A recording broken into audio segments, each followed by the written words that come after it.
지금까지 다 말씀을 다 해주셔가지고 따로 뭐 추가드릴 말씀은 없고요. 10년 전에 제가 청소년 사역할 때 그때 교계에서 저희 스태프들한테 하셨던 말씀들이 있습니다.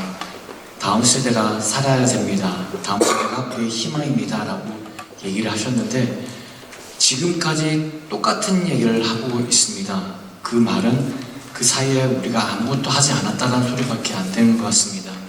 여러분 진짜 이번만큼은 다시 한번 우리 세대가 다시 살아야 될 것 같습니다. 여러분 기도해 주시고 아낌없는 좀 후원도 부탁드리겠습니다. 예, 주 목사님.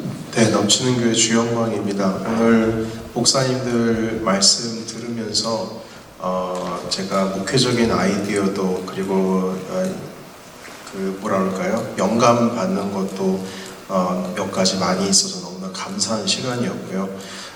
그런데 아까 말씀을 제가 드렸던 대로 저는 그 뉴욕 교회가 교회와 성도들 그리고 목회자들에게 무엇을 공급할 수 있을까에 대한 영적인 고민을 항상 좀 해야 된다고 생각을 합니다. 그래서 이런 토론도 우리가 이제 목사회에서 목사회가 왜 존재를 해야 되는가, 이 존재가 이게 침묵을 위한 것인가, 어떤 방향으로 나아갈 것인가에 대한 고민도 끊임없이 좀 하시면서 교회 사회에 어떤 영적인 것들을 공급할 수 있을까에 대한 그런 접근을 좀 계속 해주시면 좋겠습니다. 이벤트적인 것이라 할지라도 그것이 우리에게 도전이 되고 영감을 줄 수가 있다면 참 우리가 목회를 하면서도 많은 동력을 얻을 수 있다는 생각을 좀 해봤습니다. 감사합니다. 문제를 제시하는 건 참 쉽습니다. 그리고 우리 한국 사람들이 제일 잘하는 게 문제점 드러내고 그거에 대해서 감정적으로 대화가 아닌 거의 싸움질하는 것처럼 되는데 그 면을 우리 2세들이 제일 싫어하죠. 근데 그게 교회에서 여전히 이루어지고 있습니다. 지금도 크든 작든 우리 2세들이 왜 교회를 떠나는지를 알지 못하고 계속 몇십 년 동안 반복하고 있는 이 다람쥐 쳇바퀴 도는 것에서 이제는 우리가 내려와야 되거든요. 그러니까 우리를 모르는데 어떻게 우리의 문제를 해결하겠어요. 그래서 제가 아까 얘기했던 우리 교회와 다음 세대와 목회자를 위한 연구기구가 필요하다는 것을 절실히 다시 한번 말씀드리는 겁니다. 어떻게 보면 지금 하고 있는 행사를 교협이 됐든 목사회가 됐든 어떤 단체가 됐든 간에 거기에서 몇 프로, 몇십 프로만 깎아서라도 이런 일을 위해서 우리가 할 수 있다면 앞으로 더 제대로 방향을 잡을 수 있지 않겠어요? 지금은 힘들다 할지라도 몇 년 지나면 훨씬 더 좋은 효과, 효능 있는 우리의 목회지, 이민사회 모든 것들을 총괄할 수 있는 그런 데이터를 꼭 만들어야 되고요. 청소년 센터를 그냥 얼마 돕는다, 이제는 그게 아니라는 겁니다. 이건 진짜 우리가 앞으로 이민교회가 살아남을 건가, 소액적인 말하는 존재의 이야기입니다. 남는 이민교회는 분명히 있을 겁니다. 그러나 그렇지 않는 교회가 더 많습니다. 이게 우리의 현 주소이기 때문에 빨리 어떤 방향을 찾지 못하면 저도 목회하지만 제가 은퇴한 후에 우리 이민교회는 어떤 모습이 될까, 이게 가장 큰 제 마음의 두려움입니다. 그래서 목회 연구센터나 이런 것들이 참 절실히 필요하다는 것을 다시 한번 말씀드립니다. 감사합니다. 예, 전 어떤 목사님이 은퇴하시면서 감독님께 찾아가서 내가 은퇴한 후에 어떻게 살지 걱정이 많습니다 라고 물었더니 그 감독님이 하신 말씀이 설교한 대로 살면 됩니다 라고 하는 이야기를 했다는 소리가 제게 참 마음에 많이 와닿았습니다. 사실은 저는 어릴 적에 저희 어머님이 교회에 가라, 저희 어머니 믿지 않는 분이셨는데 교회 가면 좋은 사람 된다. 오늘날 이 이야기가 여전히 우리 교회에 적용이 될 수 있을까? 저는 그렇게 생각합니다. 우리 교회 모든 문제점의 그 중심에 목사가 있지 않을까. 그렇다고 한다면 그동안 우리가 섬기면서 우리의 직위가 주는 어떤 강제성 때문에 신앙생활을 했다고 한다면 그 직위를 내려놓고 우리가 정말 신앙생활을 지금처럼 할 수 있을까? 거기에 대한 우리의 고민이 있어야 될 것으로 믿고 목사회가 오늘 주관하니까 우리 목사님들에게 저를 포함한 우리 목사님들에게 교회 회복, 모든 교회의 청소년 문제라든지 사회 문제라든지 이런 문제점의 그 중심에 우리 목사님들이 바로 서야만 다른 사람들이 어떤 문제에도 그 접근의 신실성을 우리가 알고 그래서 우리 교회를 신뢰하지 않을까. 그렇게 되면 우리 교회는 다시금 회복될 수 있을 것이라는 믿음 강하게 가져봅니다. 지금까지 목사님들께서 이민교회라든지 또 우리 사회에 있는 여러 일들에 대한 고민과 그리고 말씀들을 나눠주신 것에 저도 감사하고 도전도 되지만 특별히 생각하는 것 중에 하나는 우리가 있는 기관들이 구제기관도 많고 선교기관도 많은데 또 다른 연합체라든지 또 다른 것을 세운다라기보다 지금까지 해왔던 분들과 함께 연합해서 그들의 경험과 그들의 약함과 그들의 부족도 함께 채워주는 그런 과정이 또 필요하지 않을까 생각을 해봅니다. 새로운 연합기관도 소중할 수 있겠지만 지금 하고 있지만 분투하고 있지만 잘 못하고 있지만 어떤 면에선 존재하면서 빛으로 소금으로 남으려고 애를 쓰는 그런 기관들도 한번 많이 있으니까 사회기관 모여서 고민도 듣고 그러면서 그분들도 연합체로 이어가면 더 나은 환경이 생기지 않을까. 아까 김정호 목사님 말씀대로 없는 걸 찾으면 너무 많지만 있는 것을 찾아서 시작되면 더 효과적일 수 있다. 그들이 지금까지 쌓아온 경험들이 있으니까 이런 제안도 생각해 봅니다. 감사합니다. 저는 두 가지만 말씀드립니다. 가장 중요한 것은 목사가 본이 되어야 한다는 것을 여기서 많이 생각하게 되었고 앞으로 그런 모습을 이렇게 보여주는 그 일에 최선을 다할 뿐만 아니라 또 한 가지는 우리가 의견들을 토론을 통해서 나눴지만 실제는 적용하는 것입니다. 그 적용이 되기 위해서는 어떤 기구를 통해서나 아니면 또 여러 단체의 네트워크를 통해서나 그렇게 일이 진행된다면 저도 열심히 또 동참해서 협력해서 그 귀한 사역을 하나님 보시기에 아름다운 모습으로 세워져가는 그 일에 협력하고 또 기도하고 싶은 그런 마음이 있습니다. 상당히 좋은 시간이었다고 생각을 하고 물론 기본적인 얘기고 다 아는 얘기지만 저도 사실은 이걸 보고 고민을 많이 했었는데 그 다음에 도전을 주는 것만 해도 상당히 좋은 효과가 있겠구나라는 그런 생각을 가져봤고요. 어쨌든 저는 이 목표를 이렇게 해보면서 또 여러분들의 말을 들으면서 교회가 교회에 나와있지 않겠는가 라는 생각을 저는 늘 갖습니다. 교회가 교회답지 못하면 기능 상실해버리고 누가 교회로 오겠어요. 신뢰를 잃어버렸으면. 또 목사는 또 목사다워야 되겠다. 우리가 힘든 목회하지만 그래도 목회자로서의 어떤 그 기본적인 자세 흔들리지 말고 잃지 말고 정말 소명받은 대로 사명 감당해서 나갔으면 좋겠다. 또 성도들은 성도답고 그럼 얼마나 좋을까라는 그런 생각하면서 사실은 지금 너무나 신뢰를 많이 잊어버렸거든요. 제가 볼 때는 그렇습니다. 그래서 그거를 빨리 회복하고 하면은 아까 어느 분이 말씀하신 것처럼 사실은 그런 것 같아요. 이제 따져보면 안 나오시는 분들이 많잖아요. 지금 많거든요. 그러니까 뭐 이민이 정체되고 그 다음에 또 여러 가지 어려운 현실이 있지만 사실 퍼센트로 보면은 전달도 많이 있고 정말 안 나오시는 분 많이 계시거든요.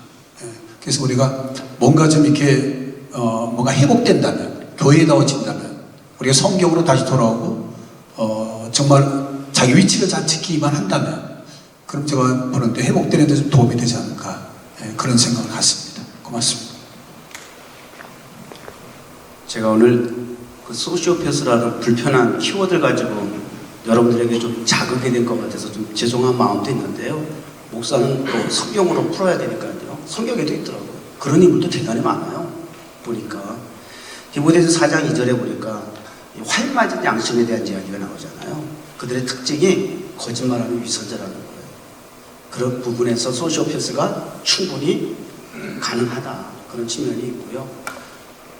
그런 가운데서 제가 이제 문제제기만 했지 제안을 하나 좀 못했는데요. 앞으로 우리 뭐 교협이나 목사회 이렇게 자꾸 이렇게 분리해서 얘기를 하는데 사실은 교계라는 것이 우리 두 가지 기관에 있는 건 틀림없잖아요. 그건 인정하는 거잖아요. 정치적인 해석할 필요 없고요. 그냥 목사로서 공통점이잖아요. 목사로서 우리가 가지고 있어야 할 그러한 덕목이 무엇인가, 바라보는 시선에 있어서 어떤 역할을 해야 하는가, 그런 부분에서 고민하고자 할 때에 여러 가지 기구가 있고 기관도 있는 건 중요하지만 지도자가 누구냐가 진짜 중요하더라고요. 지도자에 따라서 흐름이 가고 모임이 형성이 되고 누가 모이고 다 이렇게 결정이 되더라고요. 그래서 저는 정치권에서 인사청문회 같은 거 하는데 앞으로 우리 뉴욕 교계에서도 지도자를 세울 때에 인사청문회 제도를 도입해서 건강한 교회 첫째, 두 번째 행복한 가정, 이거 두 가지 이거 안 되면요 그게 소시오패스로 나오는 거예요. 현장에서 구별한 그 자신의 그 모습이 그대로 표출되게 돼 있다는 거죠. 그런 부분에 있어서 제가 좀 제안을 하고요. 마지막으로 목사는 설교 기술자가 돼서는 안 되잖아요. 말씀에 그 입각해서 우리가 돌아가야죠. 고린도전서 9장 27절에 있는 말씀처럼 사도 바울도요. 나는 날마다 죽느라고 그랬잖아요. 어떻게 해요? 자기 자신을 쳐서 복종시킨다는 거예요. 왜요? 남에게 복음을 전하다가 자기가 도리어 버림을 받을까 두렵기 때문이라는 말씀. 우리 목회자가 기억해야 될 말씀 같습니다. 제가 최근에 사람과 동물의 차이가 무엇인가 거기에 대해서 논쟁을 했다는 소리를 들었어요. 그래서 사람만 생각할 수 있는가 아니면은 동물로 생각할 수 있는가. 그 결론이 어떻게 났냐면은 사람은 오직 사람만이 자살을 할 수 있다는 거예요. 동물은 자살을 동물이 자살한다는 그런 이야기는 없죠. 왜 인간이 자살을 하는가? 인간은 인간을 자기를 객관화시켜가지고 대상화시켜서 볼 수 있기 때문에, 자신을 반성할 수 있기 때문에, 타인이 마치 자기를 바라보듯이 자기 인생을 돌아보면서 내가 문제가 있구나, 내가 너무 창피하구나 라고 생각하면서 자살을 한다는 거예요. 저는 이제 그런 법칙이 이 지금 혼란의 시기에 우리에게 있어야 하지 않는가 그런 생각을 해봅니다. 우리를 객관화시켜서 익숙한 것이 아니라 좀 덜 익숙한 것으로 계속 보는 것이 아니라 내 자신을 벗어나서 내가 좀 잘하고 있는가 한번 살펴보는 것, 그것이 필요하지 않겠는가. 그 중에서 가장 무엇보다도 중요한 것은 과연 나의 목회가, 또 우리가 지금 현재 이민교회를 하고 있는 이 패러다임 자체가 예수님 보시기에 기뻐하시는 패러다임입니까? 그런 것들을 근본적으로 좀 생각해 봐야지 않겠는가 생각을 해봅니다. 우리 예수님 사역하시면서 많은 군중 가운데 있었지만 결국은 12제자 남겨놓고 11제자 남겨놓고 하늘로 가셨지 않습니까?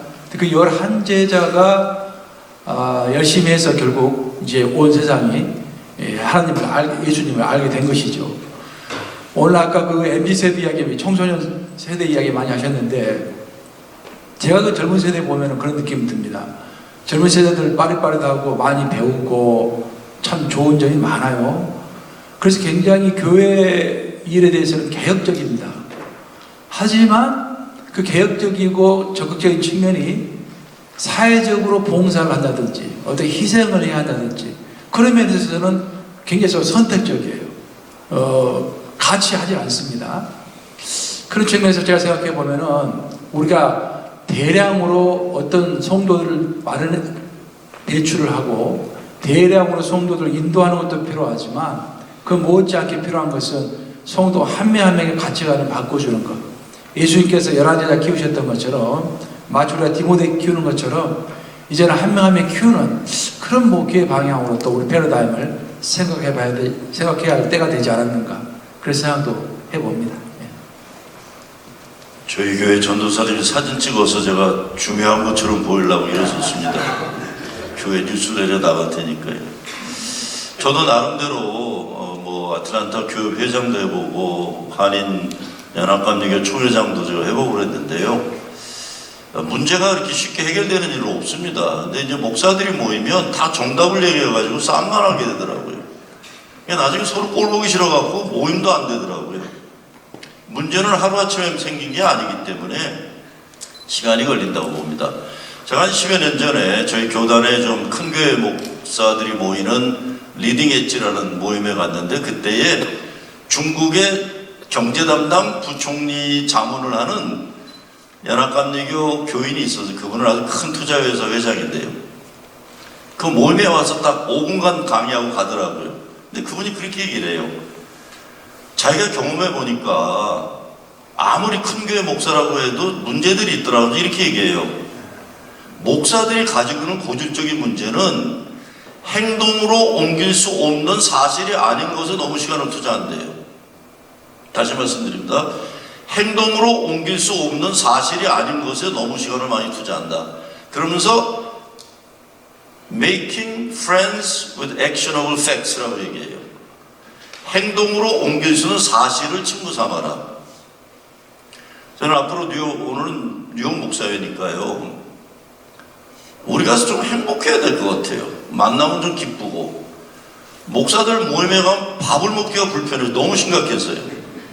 그래서 그리고 또 하나는 행동으로 옮길 수 있는 사실이 뭔가를 정확히 분석해서 시간이 오래 걸릴 거라고 봅니다. 시간이 오래 걸릴 건데 하루아침에 답을 얻으려고는 불가능하다고 봅니다. 다만 오늘 청소년 센터 얘기가 많이 나왔으니까 하나라도 구체적인 게 된다면 어느 누구라도 청소년 센터가 제안하더라도 정말 필요하다면 과감하게 요청을 해야 된다고 생각합니다.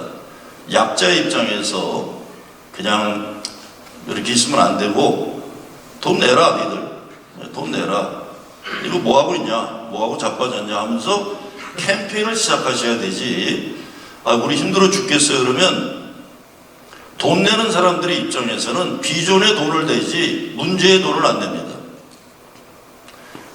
그래서 아마 이번 모임이 끝나고는 청소년센터만이라도 좀 비전에 우리가 투자할 수 있는 그런 기회가 주어졌으면 좋겠다 이렇게 생각을 합니다. 감사합니다.